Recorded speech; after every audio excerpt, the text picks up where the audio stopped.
Hai semua, jumpa lagi dengan saya Linda di channel Ayah Masak, Ayah Makan. Hari ini saya bikin selai nanas. Selainya cantik banget. Selain cantik, dia juga bagus banget untuk dipulung-pulung. Dia tidak lembek, karena ini saya masak sampai benar-benar kering dan dari nanas pilihan yang benar-benar sudah tua dan sudah matang. Gimana cara bikinnya? Yuk kita mulai. Kita ke pasar dulu yuk untuk beli nanasnya. Kali ini saya ke pasar Sunter karena di sini nanasnya besar-besar dan bagus-bagus. Di pasar Sunter ini lumayan lengkap. Kalau bawa uang ke sini harus banyak karena banyak banget yang bisa kita beli. Tapi kita cuma perlu nanas saja di sini. Yuk kita pilih nanasnya.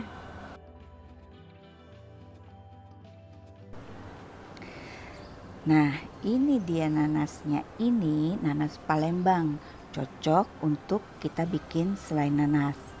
Nah, kalau yang ini nanas madu, kita nggak bisa bikin selai nanas pakai nanas ini ya. Ini nanas Palembang yang sudah tua dan sudah matang. Kalian bisa lihat warnanya sudah kuning-kuning ya. Tapi kalau yang ini dia sudah tua tapi belum mateng. Jadi dia masih hijau-hijau. Kalau ini lebih banyak asamnya. Jadi saya tidak pilih yang ini. Tapi kelihatannya cakep-cakep ya, besar-besar. Harganya Rp13.000 sudah termasuk dikupas. Ada beberapa orang yang suka dengan nanas yang seperti ini, yang masih hijau karena kalau dibikin selai dia lebih cepat kering. Tapi pilihan saya tetap yang sudah matang. Walaupun perlu agak lama dimasak, tapi dia lebih wangi. Itu menurut saya ya, lebih wangi dan lebih manis. Pada saat beli, kita bisa suruh abangnya untuk potong dan bersihkan. Tuh lihat kerjanya cepet banget kan. Kalau kita kerjain sendiri di rumah perlu waktu yang cukup lama ya.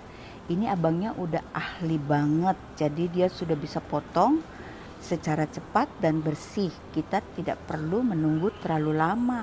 Sambil nunggu nanasnya dipotong, kita bisa jalan-jalan atau belanja keperluan yang lainnya. Kalau kalian kebetulan ada di pasar Sunter, beli sama abang ini ya, abangnya baik banget. Saya belinya cuma 4, tapi dikasih 5. Jadi saya dapat bonus 1 buah nanas. Sekarang waktunya kita parut nanas.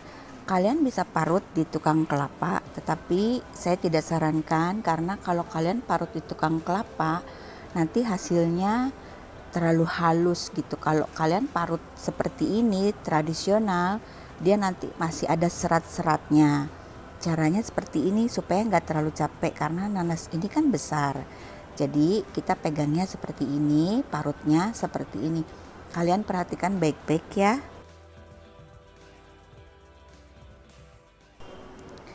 Kita akan parut seperti ini, kita balik ya, kita parut lagi. Jadi kita bentuk nanasnya ini menjadi segi 4. Cara ini menurut saya lebih gampang, nggak bikin kita capek, dan kita gampang pegang nanasnya. Juga nanasnya nggak cepet copot-copot begitu. Ini nggak saya potong ya, nggak saya cepetin, nggak saya skip. Jadi kalian bisa lihat secara utuh bagaimana cara memarut nanas ini supaya nggak gampang capek dan cepet kerjanya.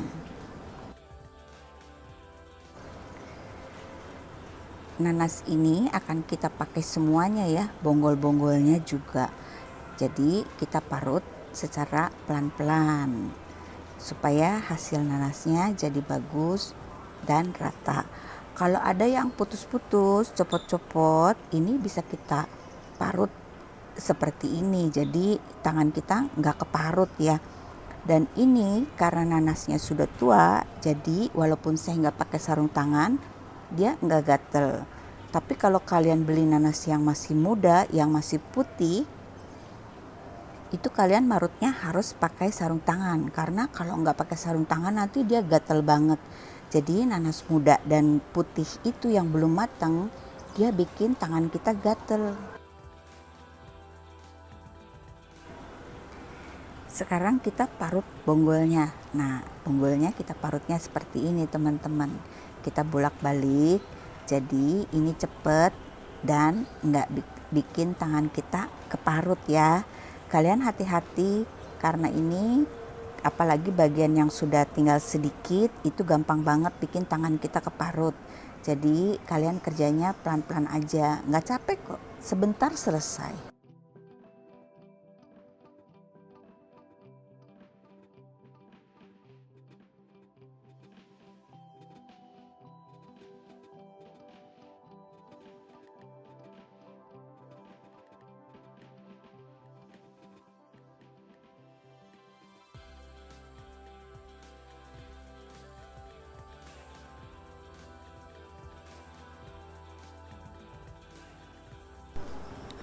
Untuk nanas sebesar ini menurut saya 4 sudah cukup. Tapi karena saya dikasih bonus 1, jadi saya punya 5 nanas.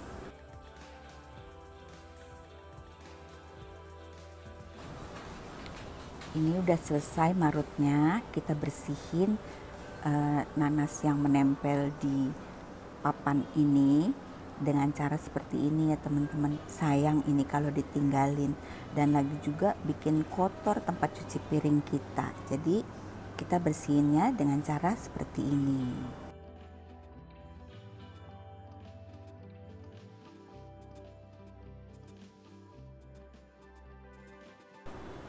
Sekarang waktunya kita masak nanas ini. Kalian kalau punya penggorengan yang besar bisa dipakai ya. Ini penggorengan saya khusus untuk masak nanas, jadi dia nggak saya pakai untuk masak yang lain. Ini ada 3 lembar daun pandan, kita pakai untuk supaya nanas ini lebih wangi. Tapi kalau kalian nggak mau pakai juga nggak apa-apa. Ada sebagian orang yang tidak pakai daun pandan.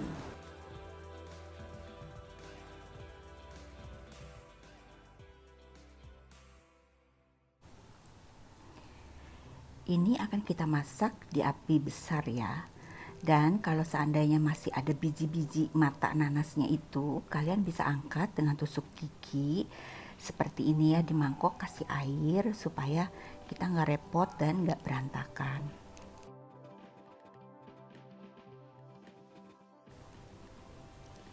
Ini akan kita masak cukup lama ya di api besar sampai dia benar-benar kering.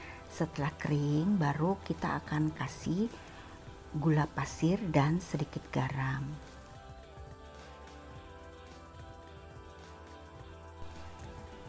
Proses dari awal hingga akhir kurang lebih 1 jam.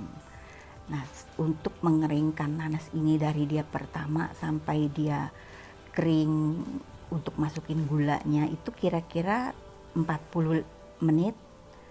Nah, kira-kira 40 menit, 45 menit tuh seperti ini. Kalau sudah kering seperti ini, kalian tambahkan gula pasir 250 gram atau sesuai selera kalian. Masih bisa lebih manis kalau kalian suka manis, dan sedikit garam. Garamnya cukup 1/4 sendok teh aja.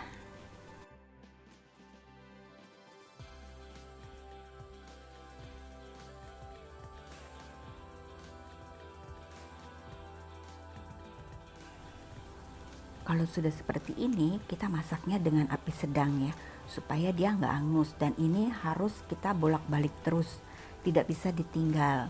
Ya lumayan capek, kalau kalian capek, kalian siapkan bangku. Jadi kita aduk sebentar, duduk sebentar, aduk sebentar, duduk sebentar.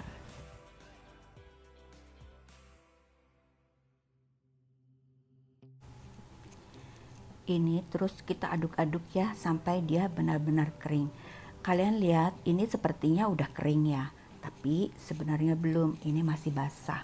Kalau kalian bulet-buletin dia masih agak susah dan masih berair. Jadi kita akan masak ini terus sampai dia tuh bener-bener lengket. Pada saat kita balik tuh ada sebagian nanasnya itu yang menempel di centong kita yang perlu pakai tenaga untuk diturunkan gitu. Jadi dia agak-agak lengket gitu. Kira-kira seperti ini. Kalian lihat, ini kalau mau dibaliknya udah agak susah karena dia sudah menempel. Nempel di wajan, nempel di centong. Jadi dia kayak lengket gitu. Nah ini kalian sudah boleh berhenti, artinya ini sudah cukup kering, kandungan airnya sudah banyak berkurang.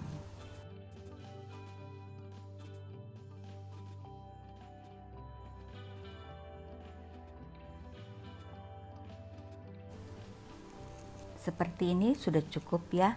Ini akan kita ratakan di pinggir-pinggir supaya dia cepat dingin. Kalau sudah dingin, kalian simpan di dalam kulkas.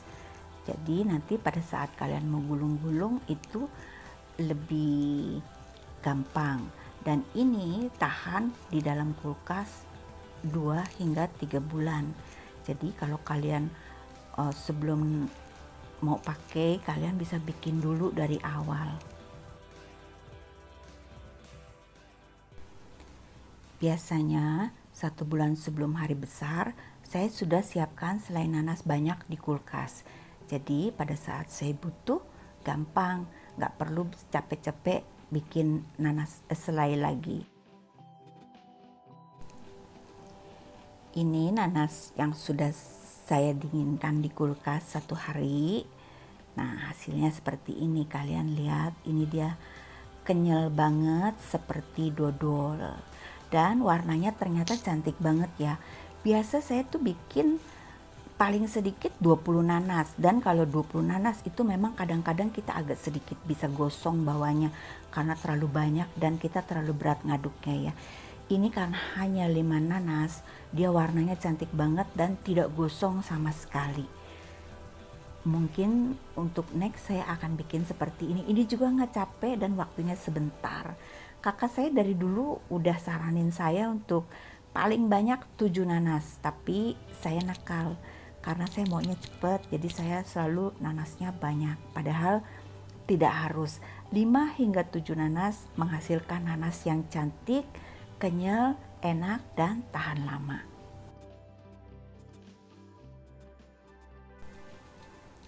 Ini dia hasilnya. Gimana menurut kalian? Cantik banget kan? Selain cantik, ini enak banget, kenyal, tahan lama, dan gampang dibulet-buletinnya. Akhir kata, terima kasih untuk kalian yang sudah nonton hingga selesai. Terima kasih untuk yang sudah subscribe. Jangan lupa di-share, like, dan komen. Dan untuk kalian yang baru bergabung, selamat datang di channel saya. Selamat datang.